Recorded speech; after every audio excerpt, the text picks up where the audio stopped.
Alléluia. Oui, la parole déclare que nous étions des brebis errants, tous éparpillés, chacun suivant son propre chemin. Et Dieu a fait retomber sur lui tous nos fautes, nos torts, nos péchés. Lui s'est humilié, se rabaissant, jusqu'à prendre la forme humaine et donner sa vie pour nous sauver. Si Dieu existe, glorifié, oui.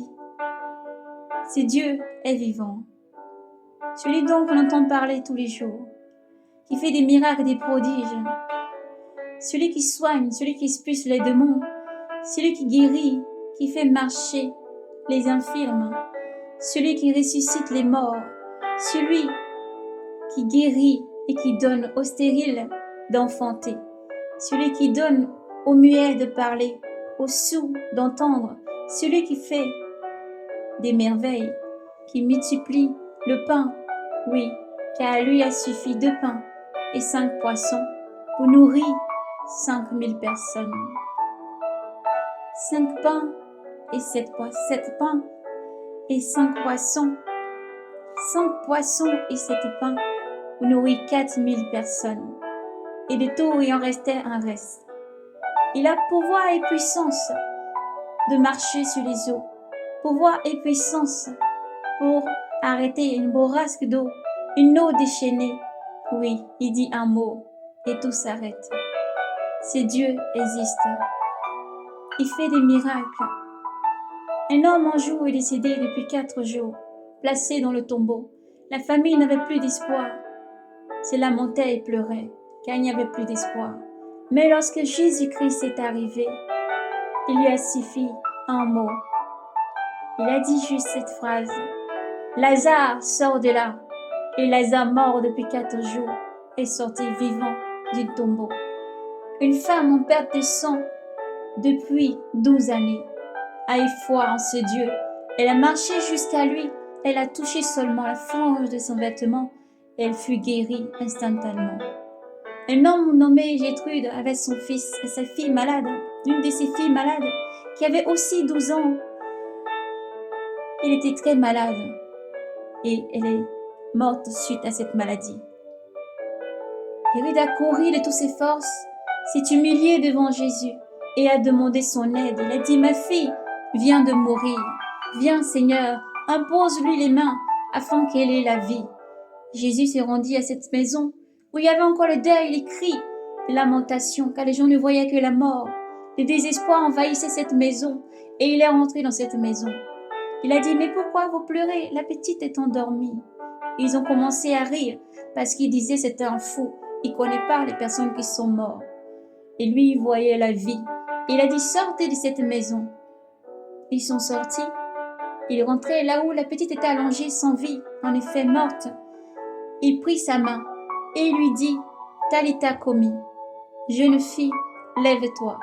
Et l'enfant aussitôt ouvrit les yeux, tout plein de vie à nouveau. Il les rendit à ses parents. Gloire à ces dieux vivants, il est encore là. Un jour traversant, une mère s'est rendue vers la ville Jéricho. Un aveugle qui était assis, Bartimée, fils de Timée, était en train de mendier sur cette route. Et lorsqu'il entendit parler de Jésus, il jeta son manteau. Il se mit à courir et à demander qui c'est qui passait par là. Il y avait une tumulte de foule. Et on lui dit c'est Jésus. Il s'est mis à hurler Jésus, Jésus, Jésus, fils de David, aie pitié de moi. Jésus, Jésus, fils de David, aie pitié de moi. Et alors le Seigneur s'arrêta, se retourna et vit un homme qui l'appelait. Il demande alors, amenez-le-moi. Toutes ces personnes autour de lui qui lui mettaient la pression, lui disaient, tais-toi, arrête d'hurler, arrête de crier, le maître n'a pas le temps. Le rabbin n'a pas le temps, le rabbi qui passe par là n'a pas le temps pour toi. Mais lui a persévéré et a continué à crier. Après, Jésus lui dit, viens à moi. Les mêmes personnes l'ont l'ont ramené jusqu'à Jésus. Et Jésus lui demande, qu'est-ce que tu veux que je fasse pour toi?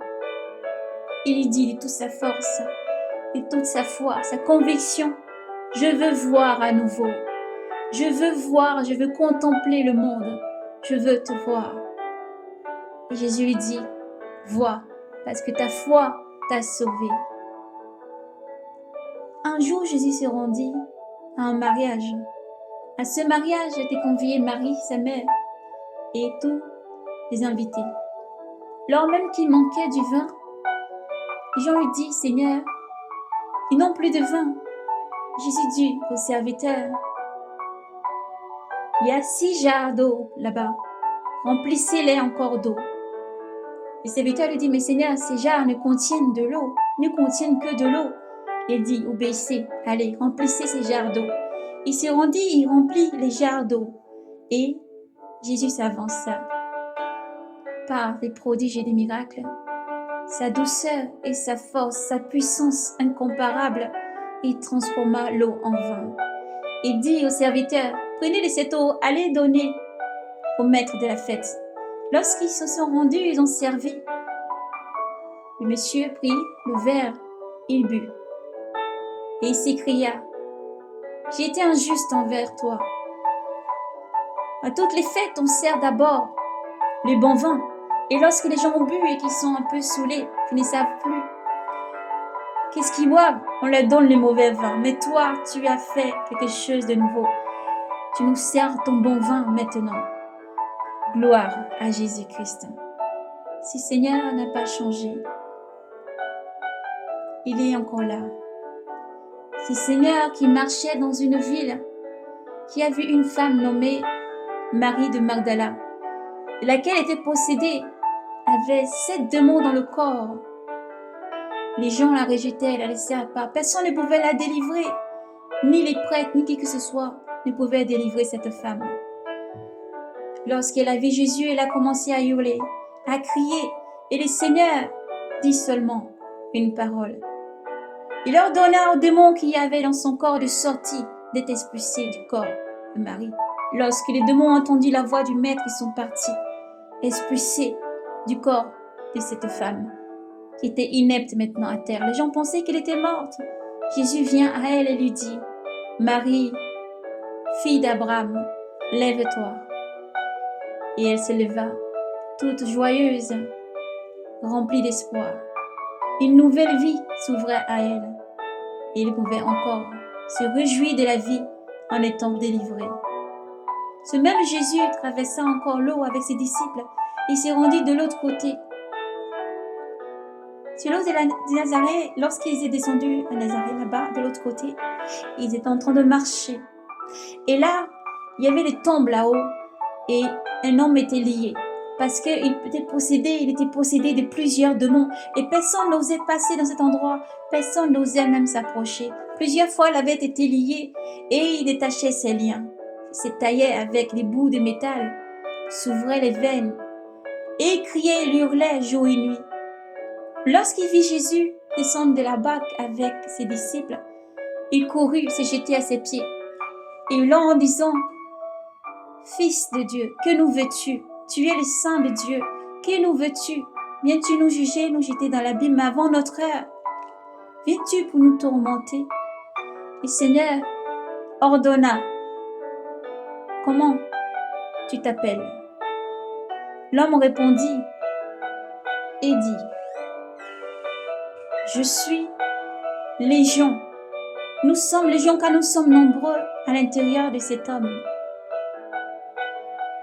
Et ensuite il ajouta, « Aie pitié, ne nous jette pas dans l'abîme, mais laisse-nous partir vers ces troupeaux de porcs qui paissaient un peu plus loin. » Et Jésus leur dit, « Allez !» Et il sortit du corps de cet homme. Les démons sont partis envahir le corps des pourceaux, puis se sont jetés ensuite au bord de la falaise, sont tous morts. Les hommes qui ont vu cela ont accouru aussi vite dans les villes pour annoncer. Lorsque les personnes des villes sont sorties, sont venues voir, l'homme était assis, ayant tout son bon sens, vêtu et assis. Ils étaient tous frappés des stupéfaits et des stupeurs. Jésus-Christ l'a fait. Et ce Dieu vivant est allé au bout de tant de miracles, de tant de prodiges que nous pouvons citer en un seul moment. Mais ce Dieu vivant existe. Ce Dieu rempli d'amour et de tendresse. Un jour encore, une femme avait commis un adultère. On l'a pris, on l'emmena, on l'agita devant Jésus. Et on disait, Rabbi, cette femme a commis l'adultère. Dans la loi de Moïse, il est écrit que les femmes pécheresses devaient être lapidées jusqu'à mort. Et le Seigneur répondit, que celui d'entre vous qui n'a pas péché, qui est sans péché, lui lance la première pierre. Et alors, des plus vieux jusqu'aux plus jeunes, tous ont laissé leurs pierres et sont partis. Jésus leva les yeux, vit, il n'y a plus personne, demanda à la femme, personne ne t'a condamné? Elle lui répondit, non, personne, Seigneur. Et Jésus lui dit, alors va, moi je ne te condamne pas aussi. Va et ne pêche plus. Si Dieu qui sauve est vivant.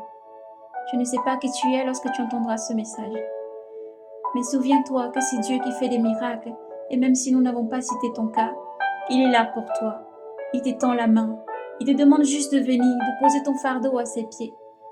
Dans le livre de Saint Matthieu, chapitre 11, le verset 28, le Seigneur dit, « Venez à moi, vous tous qui peinez, sur le poids des lourds fardeaux, venez à moi, déposez vos fardeaux à mes pieds. Je suis là pour vous sauver. Je suis là, mon fardeau est léger, mon joug est léger. Mettez-vous à mon école. Venez à moi, mes enfants. Je tends la main vers vous. Venez à moi. Gloire à Jésus-Christ. Et Jésus est vivant. Jésus est réel et il agit toujours.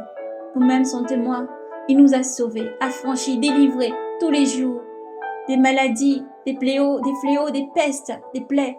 Il nous a affranchis et sauvés. Il nous a sauvés de beaucoup de choses.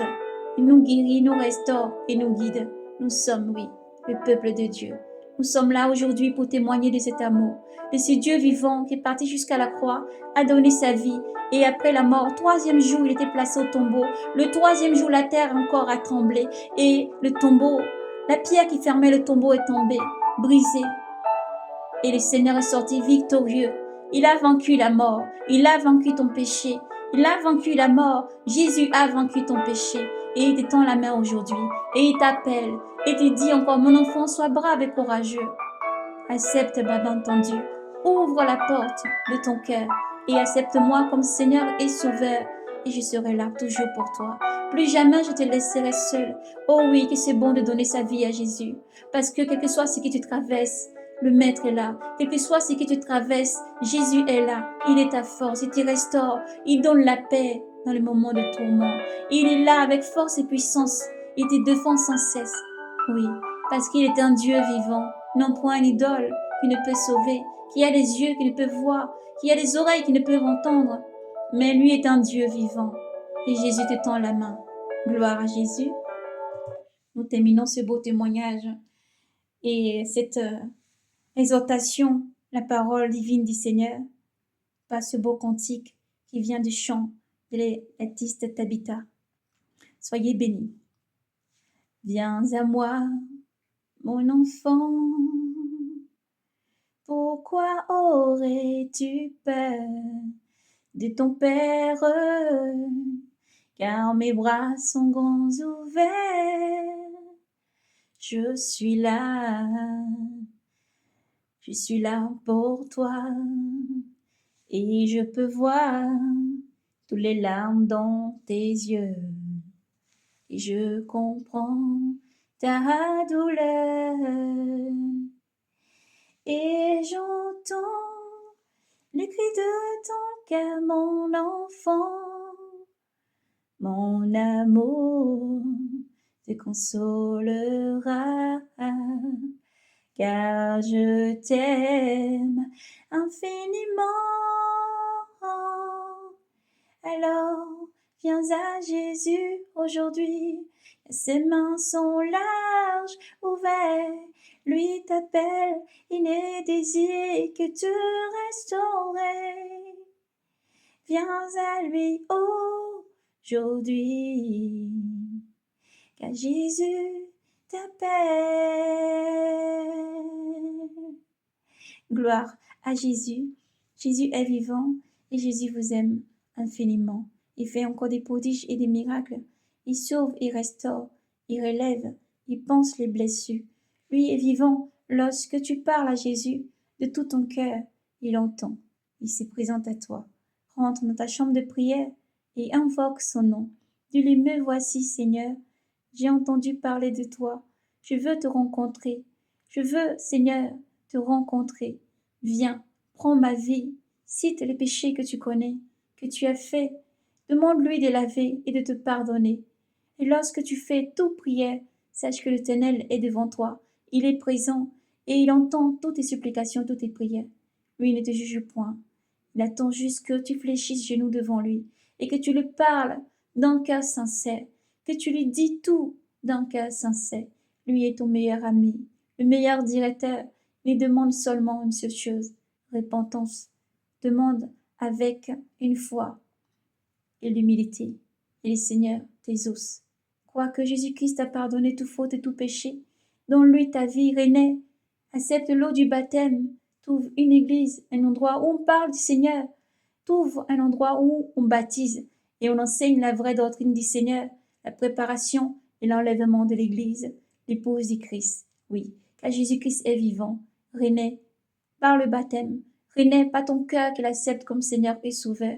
Renaît et est la vie éternelle, toujours. Jésus-Christ dit, je suis le chemin, la vérité et la vie. Je ne rejette pas celui qui vient à moi. Je ne rejette pas celui qui vient à moi. Quel que soit le péché, viens à Jésus. Quel que soit l'endurcissement du cœur que tu as pu avoir, viens à Jésus, qui que tu sois. Il t'accepte tel que tu es, parce que lui est amour. Un amour grand et merveilleux. Amour qui n'a pas de début ni de fin. Et Jésus t'aime infiniment. À vous tous enfants qui avez accepté Jésus-Christ comme Seigneur et Sauveur, rappelez-vous que son amour est toujours près de vous. Jésus-Christ est ton soutien, ta force, et lui t'aime. Il arrive. Courage. Maranatha.